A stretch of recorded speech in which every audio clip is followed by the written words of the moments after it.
Hey, everybody. Welcome to the Empowering Process Podcast. Gail Craft here, your host. And today we're going to have a conversation with a repeating host, I should say, and that's Steve Gamlin. Steve is the founder of Motivational Firewood. Motivational Firewood. That's where he kind of blends humor and motivation, vision boarding, and a whole bunch of other things into manifesting your life and manifesting your dreams. He is a radio host, which you hear his voice. He is amazing.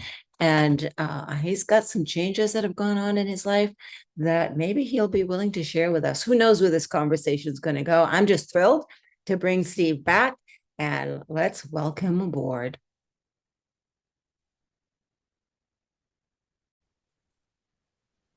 So, hello, Steve. I told folks that you are a returning guest and that I had no idea where this conversation was going to go, which makes it that much tastier, much juicier. Yeah. But we're going to talk about having a vision, having a goal, having a plan, and then, oops, what happens? Yeah. And it could be a bunch of different things. Yeah.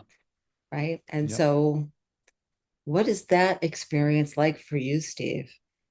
Well, so many people think that when they set their goals or their resolutions, or if they're more advanced and a little deeper diving, they create a vision board for what they want their year, their life, whatever time span to look like. And life being life, it throws curveballs, it throws gut punches. And some days, whichever way the wind blows, all of a sudden things change in your life. So a lot of people say, well, I set this as my vision and this happened. So this can't be my vision anymore. And my answer is, okay, what will it be now? Well, I don't know, but this is what I said I wanted. And as though it's in stone or in concrete Yeah. for your vision. No, it's not. It is, I describe vision boards as living, breathing extensions of who you wish to become. And that's a big thing I like to tell people is a vision board is not just about what you want to get, it's who you wish to become. What is the best version of you that's going to appreciate all these things and actually become a stronger, more vibrant, more resilient person along the way when life does happen?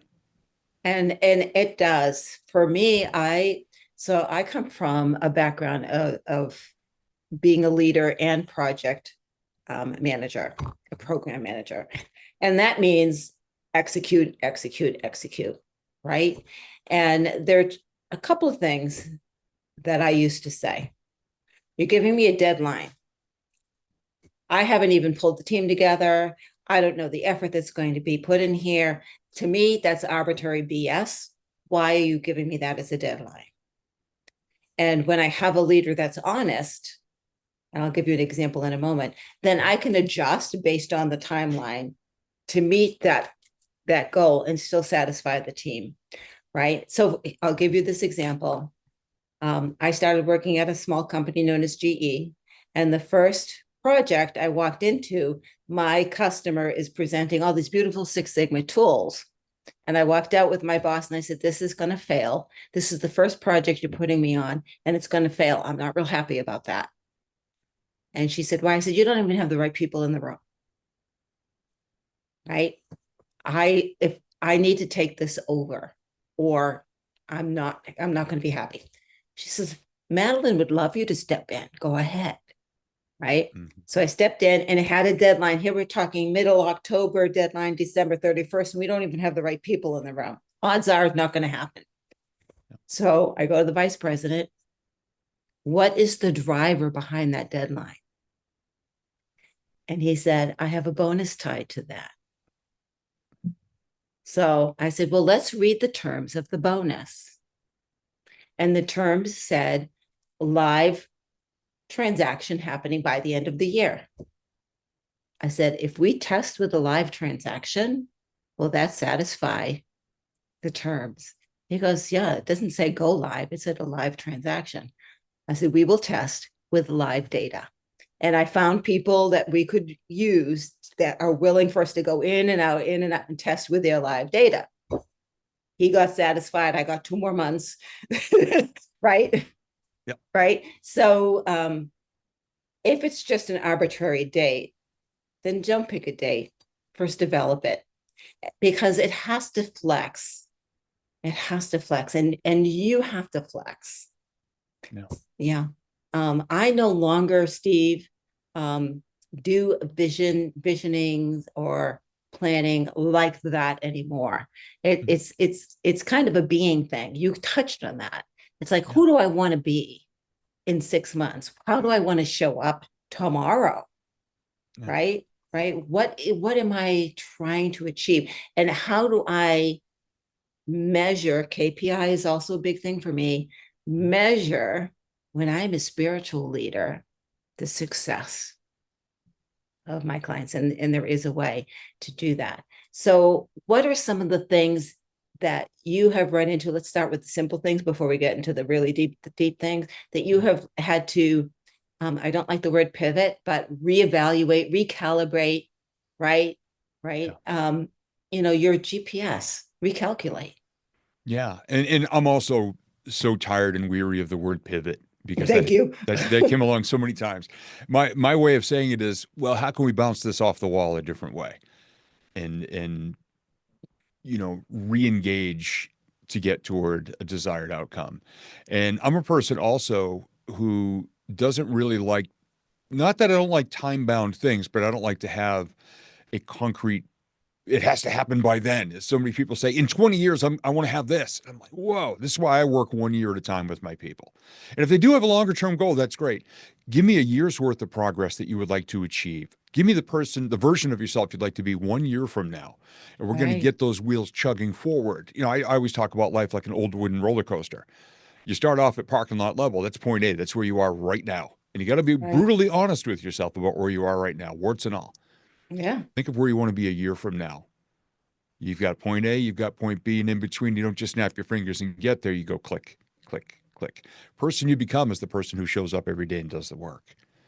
You want Right. to And weigh a certain whatever amount? that is. Yeah. You want to have a certain number on your scale by the end of the year? Awesome. That's great. What do you weigh right now? Don't you dare tell me you're afraid to get on a scale to find out. Nobody else has to know, but you have to know. Where are you right now? Be brutally honest with that person in your mirror. Yeah. And don't take a dump all over that person either if you're not happy with where you are. Be happy you had the guts to at least admit to yourself, this is not where I want to be. Point Let's A. be happy with yourself. So again, and because I'm a spiritual leader, it's all about energy. It's not about prayers, it's not about God. It's about knowing your energy. And when you're not being honest with yourself, right? Your subconscious mind goes, yeah, I'm checking out, Yeah. right? I'm going to check out. I used to, or I tried affirmations. Mhm. They didn't work for me. So I Yeah. tried declarations, I am statements, Yeah. didn't work for me. Yeah. So then I started empowering. So the empowering process, empowering question, they worked. Why? My subconscious mind, when I said, I am a millionaire, my was like, yeah, right. Have you looked at Yeah. I know the right, person in my mirror has answered back, lips moving and all. You're so full of it. right, right. And so your subconscious mind goes, yeah, you're lying to me. It checks Yeah. out. But when I say in an empowering question, and read the book if you want to know what they are, what more can I do right now to move Yes. closer to my goal of being a millionaire by the end of the year? And your subconscious mind, everything is energy, starts opening up the reticular activation system Hmm. and goes, oh, you haven't called that person. You Yeah. haven't gone to that meeting. Why not have coffee with Steve? Right. And bam, Yeah. things start to happen. Yeah. I had that actually happen this week. Because I do in conjunction with what you just said, because I'm all about what can you do each day, even 1% per day to improve on the day before. And I've also been doing a gratitude practice for over 14 years, pen to paper. My favorite 3 moments from the previous day, not just broad brushing, like I'm thankful for my health and my house and, you know, and that gratitude moments. And I was recently very grateful for a client who I was just finally able to deliver the work on, helping a fellow speaker punch up her storytelling and her humor. And I said, okay, now we need to get back on track with what can I do to get more clients coming in? And within about 48 hours, a person whose social media post that I write for on a retainer reached out and said, send me a new invoice. I want to start back up again. And just yesterday, somebody whose name I thought of when I was doing my taxes for this year, and I remembered, oh my gosh, a year ago I spoke for them. That was yesterday morning. Last night, she sent me an email. Hey, the bosses want you to come in and speak again. I mean, it was not even Yep. dark yet on the same day that I had thought of these people and said, "Oh my gosh, I had a blast talking with them." Right. Their representative reached out and said they want to work together again. So it's Right. it's those little increments. It's the little engine that could and can and kicks ass on its way up that first hill. But you've got to be part of the process. And you've got to So, be asking the right questions to inspire you to do it. right, which is the empowering question. So, Steve, so I'm in the roller coaster and I'm going up and I'm going up, and I hit that first dive down that I wasn't prepared for, Mm-hmm. and I lose my cookies on the way down. Yeah. What happens? Now, some people they get to the bottom and they're like, I'm staying here. It's safe here. I know where here is. Yeah. Some people will go up a little bit, and some people will chunk chunk and go back up the next one. Typically, I know for me, as I'm thinking of the many times I've had the oops, that's not the right directions. I've either recalculated like a GPS, and we'll talk about the universal GPS in a bit, Mm-hmm. right? Or I've reevaluated. Is that really what I want? Mm. Right? A lot of times it's no. Yeah. So tell us about how you help clients when that happens and when something like this has happened to you. Because Mm-hmm. we're talking from experience. We Yeah. are guides for people who are going through something we know about because we've been there, Yeah. right? Yeah. And there are several stories I use and several metaphors I use. I use, of course, the roller coaster. And yes, the old wooden roller coasters, every once in a while, there's a broken tooth on a gear and you may fall backwards a little bit. Now, one thing to realize when you're on that is if it will fall back a little bit, but it'll catch on the next gear. When that happens, look over your shoulder and realize you're still way above where you started. So you just got to get back in gear. Now, a similar metaphor that I use, and that's the one I want to use in this example because I know where we're headed with our conversation. Every once in a while, say you're hiking up a trail and you want to get to a mountaintop because there's a beautiful view when you get to the top of it. But every once in a while, there's a storm and a tree or even a clump of trees is going to fall across the path. Now, some people will turn around and say, well, I guess it's just not meant to be for me to be at the top of this mountain. And they look at the trees and they just see this impenetrable barrier. And they walk back down and they sit on a rotting picnic table, getting splinters in their butt, downwind of the porta potties. It's familiar. It's not pleasant, but it's at least familiar. And some people just crawl back to that. Right. If you look at the trees and you go, okay, I could climb over. Or if there's a clump of them, I could just kind of make my way through or dig under. Or if you think about it this way, you can walk to the left or to the right, and eventually you're going to hit either treetops or a root system. And then you just scoot around the end. Now, you may wind up on a different trail. You may wind up with different people, but then you still have the opportunity to climb higher. And the coolest part about that is when you get to that either end and you find that different trail, it might actually be a better trail. It might actually be better people you're walking with because everybody you were with bailed out and went back down without you and left you all alone. Yeah. So if you know why, an emotionally connected why you want to get to the top of that mountain and it's a must happen for you. And you're still so excited to see that view. You're going to go over, under, around, through, whatever. And you're going to find a way to keep going. And it's actually going to become part of your success story when everybody else bailed around you. You were just be the one that takes one more step than everybody else. And if you think about that every day, Ed Milet has a great book called The Power of One More. Be that person who does one more effort, one more day, one more gratitude, one more partnership, one more conversation, whatever it takes to get where you want to go. Just remember to do one more every single day. And then there are people who are, so I work with people who are in what's called the dark night. And a lot of times they've lost their way. Yeah. I don't even know who I am anymore, Gail, never mind where I'm going. I want to dump everything. I'm not sleeping. I'm not eating. I'm not. Right. And so I spend a lot of time undoing coaching, undoing what people believe because of coachable, right? Because you are not broken. You are not your story. You are the lessons from the story, but you are not the story. You're an energetic being, and you don't have to have a success goal, but you do have to have a growth goal. Yeah. You do have to have a desire to figure out who you are, why you're here, and how you can contribute to yourself, your family, society. Yeah. Right?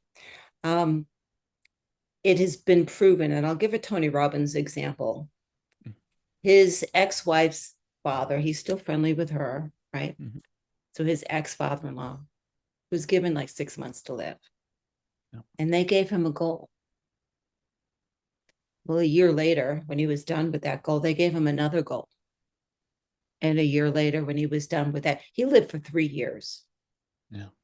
Because he had a reason. Yeah. He had a purpose, right? To stay here and to contribute. And the goal had to be, contributing to the family, right? And that whole desire. I tell people, my goal is the Betty White story.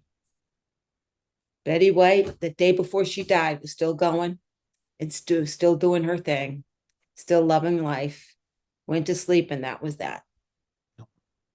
Right? That's my goal. And what am I doing?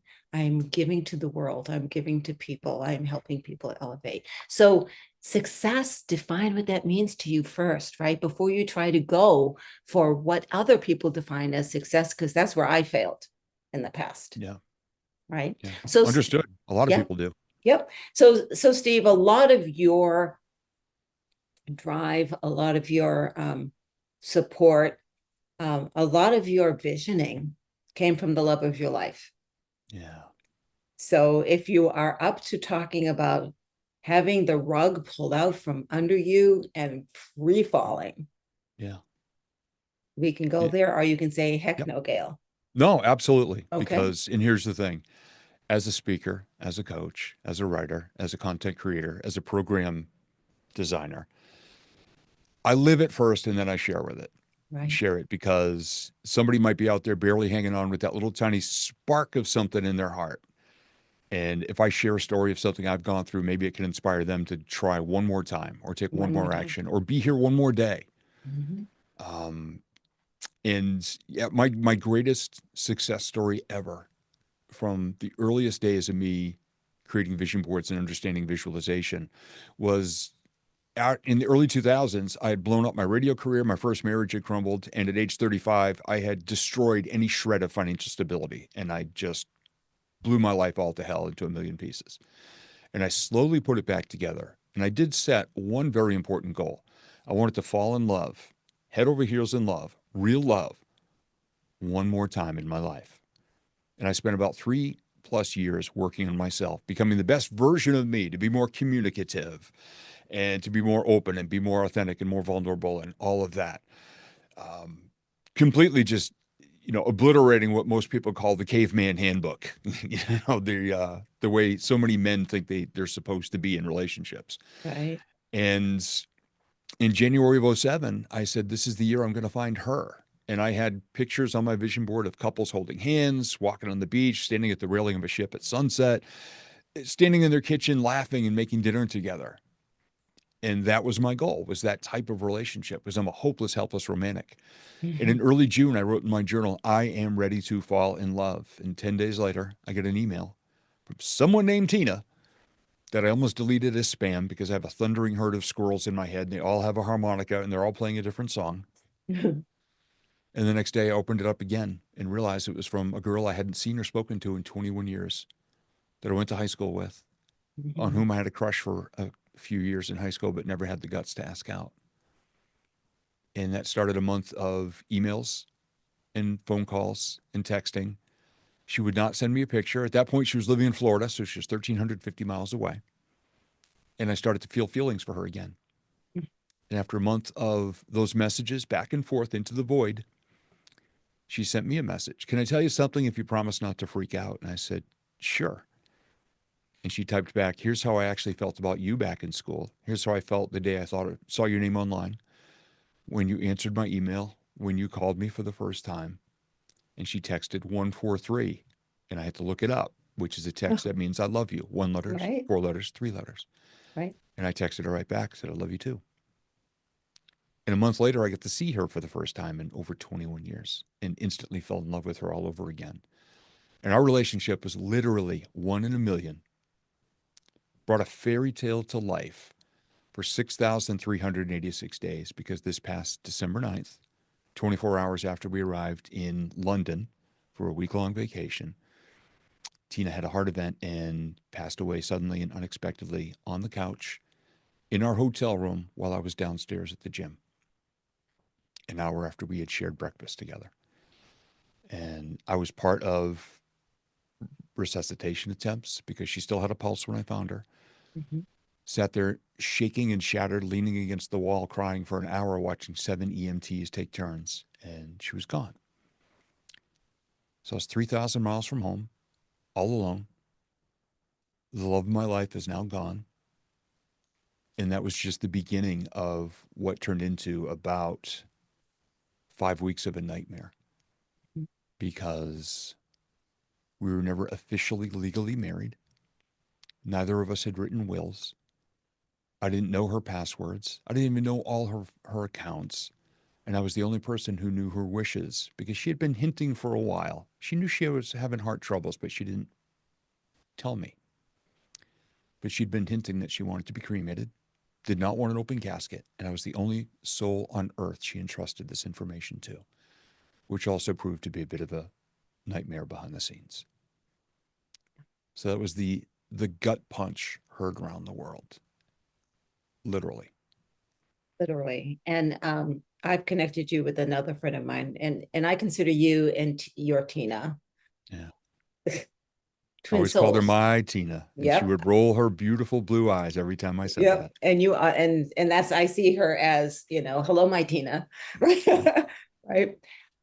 Twin flames. Yeah. And I introduced you to another friend of mine who is also twin flames and also like that. He went hunting and never came back again. Yeah. Um, what happens, not only all of the legal stuff and the stuff that you have to get done in the third dimension. Meanwhile, the loss that you're feeling, the suffering that you're going through, um, and then the joy of remembering, the beautiful times together, and then the sadness that you're not going to be creating new beautiful times. And then, was that my Tina talking to me? Yeah. Right. I'd love to hear some of those because they're just starting for you of her Yeah. showing up. I have a friend who her and her husband, he's been gone a very long time, but he's Mhm. still with her. And Yeah. I was helping her in her yard one time. And there's the shears that for cutting plants and stuff. Hmm. We couldn't find them. We went looking all over the place, and I'm like, Bill, just cut it out. This is not funny, right? The next day, we went out in her backyard, and there they were, Yeah. right in front of us. And believe it or don't believe it, I don't care. But it was not there the day before, Yep. right? Because he was a jokester, and he would just every once in a while do something to tease her. Yep. So you go through the nightmare of getting logistically and legally stuff done to get her back here, to get you back here. Dealing with family, we don't even want to go there because Yep. the nastiness of every family comes out. Hmm. Not I've not seen it. Let's just put it that way. Yeah. Which is unfortunate, but the dark side has to come to the surface in order for the light to shine. Hmm. And so you had some of those dark moments, but then all of that is done, and Steve, people are no longer calling to see how you are, and now you're left alone, Yeah. right? And now what? This is your plans are now shattered. Yeah. Yeah. Oh yeah. 100% from that. Tina is here. She has shown up several times with her sense of humor as well, Mhm. sometimes. The first time she showed up was actually while I was still in England because some mutual friends, Lisa Schermerhorn and a good friend of mine, Dr. Carlos Perez, who are very into spiritual energy, both suggested I ask Tina to come to me in a dream to say goodbye. And that was on day 7. They suggested that. And on day 9, she did. She came to me in a dream, 3 in the morning. It was very black and white and a bit hazy. And she just said, I was exhausted. I was so tired. I was done. And that was it. And she was gone. Yeah. And then I got stuck in England for 2.5 weeks, and Tina didn't come home for another week after that. Mm. So I had to leave her there. But the second morning that I was home, I was washing dishes in the kitchen and just, again, just gutted to be in this beautiful home without her. And I looked out, and for the first time in months, there was a cardinal eating birdseed in the rocks and snow below the feeders. And it was just looking at the kitchen window. And the cardinals are a sign of a visitor, of an angel nearby. Now, Right. that's happened. That was the first of 3 times. The other day, one showed up the morning of her birthday, a day that my family and I dedicated to committing acts of kindness in Tina's memory. And the cardinal showed Mhm. up first thing in the morning. There was an old spatula in our kitchen. Now, this thing is ancient. It's been burnt so many times, and it's got scars and dings and dents and scratches all over it. And it's discolored from being burnt. And Tina bought 2 new spatulas a couple of months before she passed away. And she kept saying, Hun, throw that thing away. It's gross. And I go, no, no, no. It's perfect for flipping grilled cheese. And I always Right. do that. Well, my sister was here. She had flown over to England to be with me and stayed here at the house with me for a couple of extra weeks. And I was making breakfast one morning and I reached for the spatula and I said, oh, yeah, Tina wants me to throw this thing away. And I threw it back in the drawer and I slammed the drawer. Well, it was up on its side. It exploded. The pieces, the pieces flew past my face. And I picked them all up and I laid them back down on the counter. And I just looked at her and said, Tina just broke my spatula. And we just started laughing. And she's like, way to go, Tina. That is gross. And so I took a Yeah. picture of all the pieces and it became an article. And Right. now I use the brand new spatulas all the time. And there was a gift that she had bought. She had bought a ton of Christmas gifts for people, some of which were arriving while we were gone. The dining room table was already covered with gifts because she was such a generous person. Well, I came home to all these things, returned as many as I could track down to do. But then there were a few left, and I had no idea, in some cases, who was going to get what. She had this beautiful box with 2 just amazing bottles of olive oil, and she had 2 of them. And I thought, well, one of them might be for her boss's husband, who does all the cooking in their household. He's an amazing cook, and she always gets him something cooking related. Maybe it's for him. Maybe it's for Craig. And then I thought, well, we got 2 of them. We got 2 neighbors. I'll just give them to the neighbors. As soon as I said that, Alexa was playing a song in our living room, and she stopped dead right in the middle of the song. As soon as I said that. And I just looked up and went, okay, okay, I'll send it to All right. I Craig. get I get it. it. You stopped this great song, one of my favorite songs, right in the middle of it. Okay, as soon as I said, well, I'll just give it to the neighbors, and boom, I just looked up and said, okay, all right, I'll give it to Craig, and did, and he was so appreciative of it. But she's here. Yep. She flickers lights every now and then. Yeah. Um, some friends of mine came over a month after my birthday. We were supposed to get together the week of my birthday, but we got snowed out.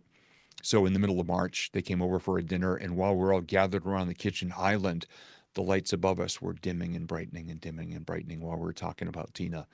And I just acknowledged, I just looked up and realized it was her. And then somebody else said, does anybody else see those lights flickering like that? And we all started laughing. And I said, it's Tina, because we spent Yeah. so much time at that kitchen island. We made dinner together at least 4 nights a week. I mean, together, both actively participating in dinner. And I learned so much about flavor and cooking from her. You know, I'm a guy, my old cooking, buy meat, add heat, and that's it. You know, no flavor. And now every single day I use items from the spice rack on the back of our pantry door, which is literally the entire back of the pantry door. There's about 60 to 80 flavors in there. Um, And I use many of them on a regular basis because of Tina. yeah. Yeah. You know, this whole soul connection, and especially souls that are a twin flame. Twin flames are rare, Yeah. right? You know, so that one special person for you out there in the world is not true, except for the twin flames. Mm-hmm. And the people that I know who are in those kinds of relationships, it is like that. It's the song, I see you across the room, our eyes connected, and I just knew. Mm-hmm. Right. And there's no explaining, and that is energy. Everything is energy, and your vibrations are so in sync that they probably match. So my belief, and this is all beliefs, guys, so this is based on some experiences I've had, is that we are all like a fingerprint. Our vibration is different, right? Our frequency is different. I call it our blueprint. But twin flames, the fingerprints are so similar that you're one. You fit together like the yin and the yang. Yeah. Right. And so those that have passed prematurely, suddenly like this is happening frequently, Steve, right now. This is happening frequently. Especially to twin flames. And it's because one is there and one is here to work in tandem for something. And I don't know what your something is. I know what Shua's is, Stephanie's. I know, you know, what hers, she's discovered hers. It took her about a year and a half to like, oh, that's what you want to do. Okay, let's go. Right.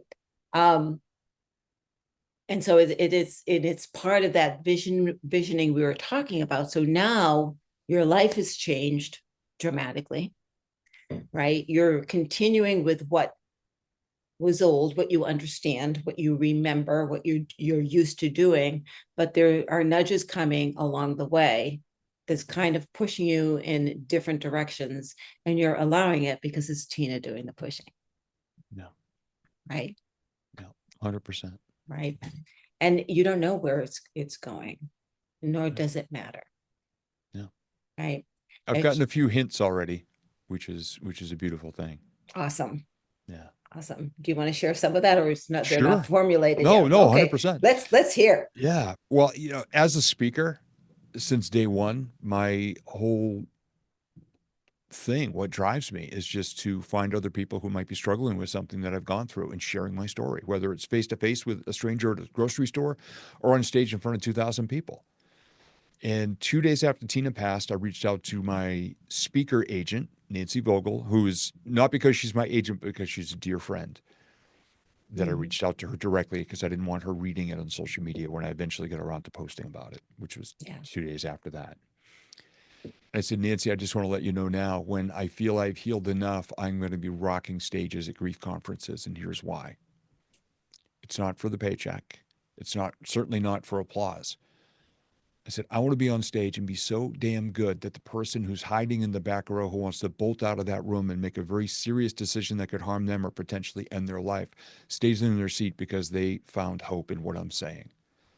I said, my job for my time on stage, whether it's 5 minutes or an hour, is to keep those people in their seats and help them to find hope and help that little tiny spark in their heart to be a warm glow in their hand. So that's why I want to do this. And now I have an authentic story that I can share. As soon as I formulate it and as soon as I can deliver it in such a way that I can be strength on the stage, not just a puddle of tears, I will be there. And maybe the puddle of tears, Steve, is strength. I've So, always been one, you can be emotional, but don't lose control. um, That's me as a speaker. okay. So, and me, I've not ever lost control Yeah. of, but I don't look at control the same way anymore either, Mm. right? Because I surrender. I don't try to control me. I surrender to the energy and to the guidance. Yeah. Um, so I'll share a recent story with you about a friend who's someone she's very, very close to passed away recently. Mhm. And her husband called her and said, will you speak at her service? And so I'm talking with this friend with some other folks, and she's like, I don't think I can hold it together. He asked me to speak, and I don't know if I can get up there and not bawl my eyes out. And we said, maybe you getting up there and bawling your eyes out will give everyone else permission to do the same. Mm. Right. So rethink that, Steve, that you could say, I'm getting emotional. I don't want to control it, but I also want to serve you. Give me Yeah. a moment and step back and let it happen. But don't wait until, because I don't know if that will ever come. Yeah.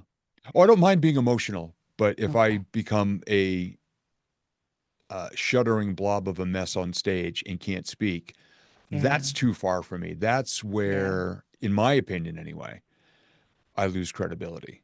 But it's certainly not going to get up there and not show any emotion. Oh my Right. gosh. Oh, Yeah. no, no, Right. no, no. Emotion is good. Just Right. don't collapse. Okay. That's all. And I'll So, take it right to the edge. I can be uh, super emotional. I've made grown men cry just telling the yes. story of how Tina and I fell in love. Imagine what's going to happen now Right. when people see how authentic and vulnerable a speaker can actually be and not be one of those full of crap gurus who's up there, like you say, with the coachababble. Yes. What we see in the speaking world of, the rah, rah, rah, buy my stuff crowd. Anytime I've Yeah. seen a speaker like that when I'm part of an all day event, I look up and I say, Dear God, I know I'm not on the schedule next, but please give the next person very, very slight stomach discomfort so they ask if they can swap spots because I want to go up there next and show this audience what the hell a real speaker looks like, sounds like, and feels like. Yeah. Because this guy is so full of crap and he is just out for a buck. And And authenticity took a cab elsewhere that day because I and can't stand I speakers who manipulate and do that. so agree with you. I so agree with you. So I collaborate. Yeah. Anyone who wants to do a program with me, right? Whether it's spiritual or leadership, right? Um, been there, done it all. So I come with my true life example stories because I've done that. I've led by flow. I didn't read a book and say, oh, that's how people lead and flow. I have done it, right? So I can get up there and say, here is how I did it, right? And I didn't know that I was doing it, Hmm. right? I didn't say, well, I'm going to get this team to blah, blah, blah. I just knew that I needed the team to come up with solutions and be one, right? And so how do you get them to be one? Well, that's you be vulnerable first, right? Yeah. And so I'm working with someone, so back to the inauthenticity, who has been trained and for years has been training using the same handbook. And I'll give you an example. We had a conversation yesterday and he talked about um, communication, right? So me as the speaker, I need to be able to communicate so you hear me. And I went, well, that's a bullshit lie, right? NLP trained, I know that that's not going to ever happen, right? And he's like, well, what do you mean? I said, I am not responsible for your emotional state, your baggage, your beliefs, your biases when you come into a room. I don't even know what they are, never mind be responsible for them. How can I speak to them? However, I can speak to your listening as best I can by being aware of the type of listener you are, and Hmm. then ask, so what did you hear me say? Yeah. And in that return, see, okay, they got it, or not quite right. I'm sorry. Let me reframe that for you. Hmm. So me as the listener have what I do is say, okay, so what I heard you say is, and a lot of times I get, well, no, not exactly. I'm like, okay, cool, clarify that for me. Yeah. That's communication. So as the speaker, I can only speak from my biases, my experiences, my emotional intelligence. And Steve, you can only receive from yours. Yeah. Well, this is what I mean by there's a person who is talking not from experience. He has never been a leader that has had to deal with that kind of a situation and learn. I learned the hard way, but I learned, Yeah. right, how to get a team together and how to get my ego out of the way. He's going by what he was taught, right? And so it's Mhm. very interesting how the program that we're building is developing, Yeah. right? And there are so many, people getting these online certificates now and saying, "Oh, I'm certified in this and I'm certified in that." Oh my gosh. The pandemic created this entire online knowledge thing that all these people have all these letters after their name. And I get asked, I mean, I coach people, but people say, "Do you have a coaching certificate with the International Coaching Federation?" No. No, Are you a trained, certified psychiatrist, a psychologist, a therapist? No. no. Then what qualifies you? And I've got this little chalkboard here in my recording studio, and it's right over there against the wall. And it cost me $16 and a couple of bucks for sidewalk chalk. And one day I got pissed off that somebody just got in my face and said, "Well, if you're not certified, you have no value. Like, you have no business doing this." And I just said, "So what's your question?" They said, "What qualifies you to do this?"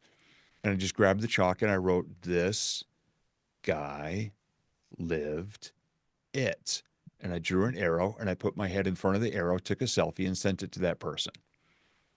I may have also taken a picture of me giving them the finger, but I cropped that part out But because I got so sick of that question. And now that has become my calling card. When people say, "What qualifies you to do this?" I lived it. right, I don't go been there, done that. spouting wisdom that other people, I didn't buy the personal development Mad Libs that gives all this thing where I just throw in an adjective, adverb, and name of person in room. And all of a Yeah. sudden I've got a coaching platform. Do you know that I took all of my certificates down from LinkedIn and my website? Wow. Because who gives a shit, Yeah. right? If I haven't experienced it, and that is what I have done. Like when I went through NLP Mhm. training, I I left the training and I'm still doing the stuff. I'm still practicing this, practicing that on myself with my clients, trying to see how it's working. And I use only the tools that I have personally experienced successfully. Yeah. Some of them are pretty freaking powerful, Yeah. right? Pretty freaking powerful. And when it comes to working with people, I don't have a program. I had someone one time ask me, and I love this, Steve. You and I so alike. So how are you different from so and so who's a coach? Well, first of Ugh. all, I'm not a coach, Yeah. guys. I don't go, yeah, you can do it.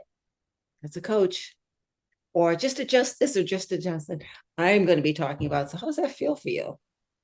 Yeah. What's going on with the inner child? Why are you suppressing that? Right? What do you mean you can't speak? What do you mean you're feeling that kind of stuff? I don't know what I'm going to say. Yeah. I have created meditations for clients, and I don't always, I mean, I can go with the client, never bring meditation to the, I go, okay, uncross your arms, uncross your legs, let's go. Because I'm getting a download that they need to go deep and they're blocking it. And so I bring them. It's not planned, right? And I record it, thank goodness, because I have no idea what comes out of my mouth. Yeah. Yeah. And that's something I suggest for a lot of people. And I was actually in my car today with one of my little digital recorders, recording ideas because the person who called yesterday, the client that I spoke for a year ago, says, "We want you back, but we want you to do something a little different from what you did last year that can build upon those skills." So when I was driving to get my taxes done this morning, I'm sitting there with the digital recorder in my car, just downloading from my brain as it hit me Yes. the recent stories and this and that. And I'm gesturing in the car, people looking at me like I'm having a conversation with somebody, which I was myself. Right, right. And well, an imaginary audience, actually. who I was Right. connecting with and gesturing to and making eye contact with, kept them on the road, hands 10 and 2. But that's how I work. And, you talk about when somebody comes to you and what makes you different. When people ask me that, well, Steve, how is your program and I don't really call myself a coach. I call myself a visualization strategist because it's communication back and forth, and it's Right. let's hike this together. People say, what makes you different? And I go, I got a simple question. What do your goals smell like? What? And they go, what do you mean? I go, what do they smell like? Well, I don't know. Well, let's get to that. Let's start where they look like. What do Yeah. they feel like? What do Yeah. they sound like? What do they taste like? What do they smell like? Let's create a My story and a scenario of what's going to happen when you achieve this and who you're going to be and how you're going to celebrate it when you get there. my I talked to a favorite is guy. my favorite is the rocking chair. When you're 80 years old and you're on the rocking chair on the lake Yeah. and you look back at your life, Yeah. what are the things you're going to be so proud of? What makes you smile the most is a Right? question I ask people. What's Right? going to make you smile the most that you're going to be glad you had that guts to go for? Yes. Yes. Because regret sucks the life out of you. Right. And honestly, and that's something that I work on with people too. Yeah. Shame, guilt, regret, all of that is unworthiness. Yeah. You're wasting your energy on those stories that don't exist anymore. Yeah. But something is coming up that your body is telling you in the moment, and you're not addressing the moment because you're attaching a story to that. So you're addressing the story, right? So, how do we get clear on what is going on so that you can let it rise and go and move forward, right? And that's sitting in your shit, Yeah. right? You actually do take those steps, all of a sudden, many times you're going to sit there and arrive at that first step and go, "Oh my gosh, that was it." That was it, Like right? you literally stepped out and hosed off your shoes, and all of a sudden you're not standing in shit anymore. And boy, was that simple. You're now shit adjacent. You can Right. still see it. You can step back into it if you want, but really, who would want to step back into that? But Or once somebody helps use you, it for your garden, yeah, right? yeah, exactly, exactly, Use it, yeah, right?